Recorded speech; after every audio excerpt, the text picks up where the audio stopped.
As legal tensions continue to simmer, the family of convicted indigenous people of Biafra leader Nnamdi Kanu has rejected the ruling that sentenced him to life imprisonment, describing the judgment as fundamentally flawed and constitutionally unsound.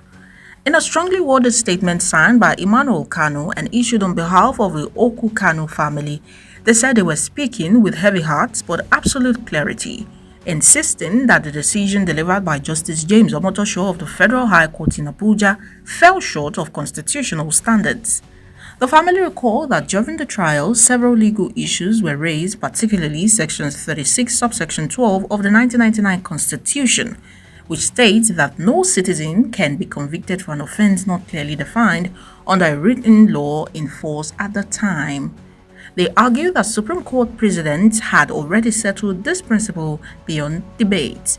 They also faulted the court's reliance on what was described as transition or saving clause, insisting that such logic could not hold water, since, in their words, the case against Mazi Nnamdi Kanu was no longer pending. The family emphasized that the Court of Appeal had earlier discharged and acquitted him, effectively wiping the slate clean and terminating the earlier charges. According to them, once the charges were struck out, any new prosecution began on a clean slate, de novo, and therefore could not be saved by a transitional provision relating to repealed laws. What is he asking for? Justice and equity. That's all he stands for. It's not against anybody in particular. Mazi Nnamdi Kanu has come to court today to make it clear to the court that he has told the judge that he has no constitutional power to try him. I've been sure the court lacks conviction. Even from the Supreme Court, they made a mess of this case by remitting the same case back to Federal High Court.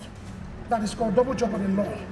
You cannot try a man who has been discharged and still refer the same case back to back to Federal High Court.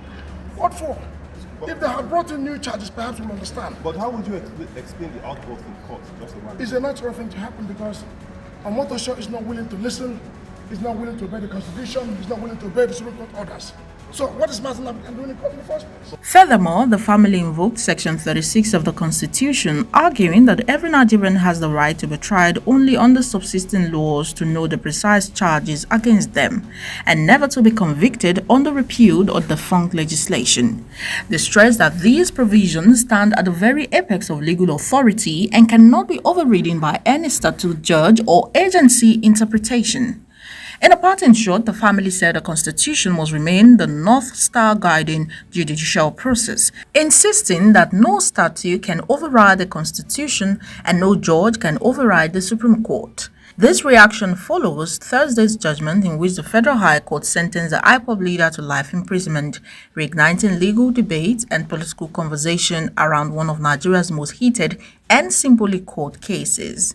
As the legal back and forth continues, many will now be watching closely to see what next steps the defense takes and how the appellate courts respond in the days ahead. Oluwatobienito, reporting for TV Platinum.